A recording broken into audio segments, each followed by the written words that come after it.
नमस्कार दर्शक बंधु निर्मल टीवी को स्वागत जनाऊे मुनूरपराज। ऑनलाइन मेडिसिन बिक्री विरोध में गर्जिले औषध व्यवसायी। मैं 20 तारीख में कलाहांडी समेत सारा देश में औषध दुकान बंद रहिबो। ऑनलाइन रे औषध बिक्री प्रक्रिया को संपूर्ण बंद करने सह विभिन्न दाबी नहीं आगामी मैं 20 तारीख में सारा भारत वर्ष में औषध दुकान बंद डाकरा दि जाइछि।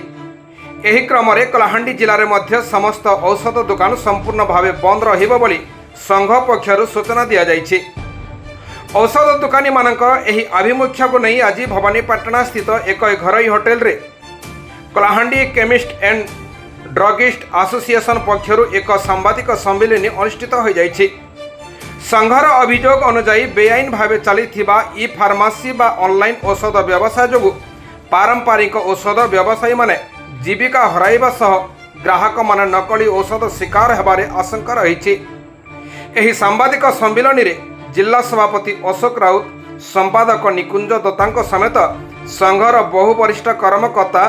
और सदस्य उपस्थित रही आगामी आंदोलन को सफल करने आह्वान देइछन्ति। निश्चित भाव में सर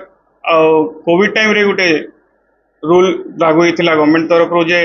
घर को घर मेडिसिन पहुँचेबा ऑनलाइन माध्यम रे जहाँफल लोक हैरान न हे बोली आम एसोसिएशन भी से जिनस को समर्थन जन कि आम किसी समय पर जो पेंडेमिक पीरियड थिला से पीरियड पर आम एग्री करी सरकार सहित हाथ मिले कि आम से जिनस को मानिलु आउ एबे से पेंडेमिक सरी सारा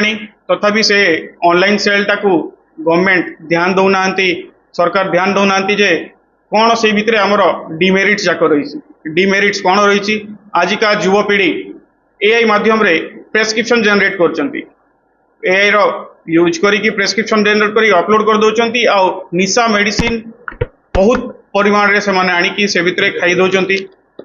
जो आपनकर निशा मेडिसिन जाक खाई युवपीढ़ी बहुत बिगड़ा लगी। आमर मुख्य उद्देश्य आम पेट पाटना नुह आम मुख्य उद्देश्य होची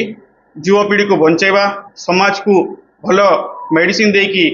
निरोगी रखापी आम एसोसिएशन संपर्क डिस्काउंट गोटे आजिकल डेट रे गोटे कैंसर बीमारी भाया फैली जाम रिटेलर्स मान भितर रीजन ओनली ऑनलाइन आपनकर जिते क्वेश्चन आसीबो सर से क्वेश्चन भितर जदि आम तार प्रकृत जड़ को जीवा पहले से होची ऑनलाइन। तो आउ गोटे कथा सर जोड़ा बहुत भवानीपाटना छतीगुड़ा मझे गोटे मेडिसिन स्टोर रे कि दिन तले चढ़ो होइला तो किसी आपत्तिजनक मेडिसिन बाहरला ताकू एसोसिएशन कौन पदक्षेप नै ता उपरे प्रथम कथा तो कहबी एसोसिएशन रो काम नुह कि से एनफोर्समेंट उपरे कौन होइछि कौन नै देखिया पई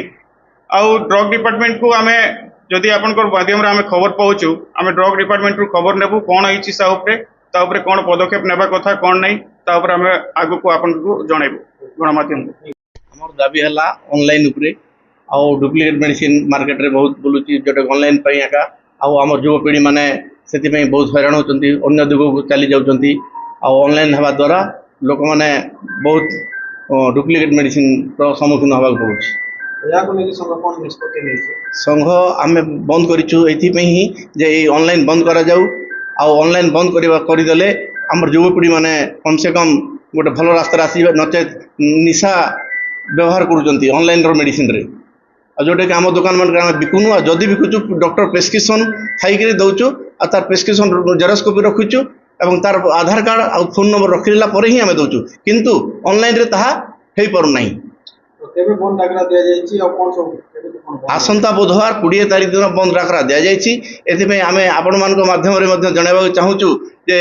समस्ते भाई माने आम जो औषध व्यवसायी बंधु मैंने अच्छा समस्त अनुरोध करुचु जे समस्ते बंद पालन करेंगे समर्थन करेंगे।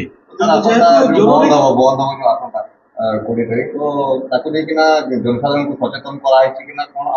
जीवन रक्षाकारी जो औषध कथा कहला कौन से आम 20 दिन आगु कलेक्टर को मीट करूँ एवं लेखा देचु सीडीएमओ को कहीचु पर्याप्त परिमाण रे औषध रखापी तापर जदि सीडीएमओ करना जदि कौन कारण कौन मेडिसिन मिलला ना ताले आम नंबर दे दीचु ये नंबर को कंटाक्ट कले आम निश्चित भाव में ठीक समय औषध पहुंचा दे पार। ଦେଖନ୍ତୁ ଆମେ ଏଇଟା ବହୁତ ଦିନ ଆଗରୁ ଚେଷ୍ଟା କରିଛୁ ଏଇଟା ବାଟ ବୋଲିକି ଆମେ ଭାବୁଛୁ କିନ୍ତୁ ତାହା ଗଭର୍ଣ୍ଣମେଣ୍ଟ ଶୁଣିବା ଦରକାର ସରକାରକୁ ଆମେ ଜଣେଇଛୁ ଆମର ଦାବି ଯଦି ସରକାର ୟା ଉପରେ ପଦକ୍ଷେପ ନିଅନ୍ତି ତାହେଲେ ଆମେମାନେ ବା ଆମର ସମସ୍ତେ ଉପକୃତ ହେବୁ ବୋଲି ଭାବୁଛୁ। କଳାହାଣ୍ଡି ଜିଲ୍ଲା କେସିଙ୍ଗାରୁ ରବୀନ୍ଦ୍ର ମିଶ୍ରଙ୍କ ରିପୋର୍ଟ ନିର୍ମଳ ଟିଭି।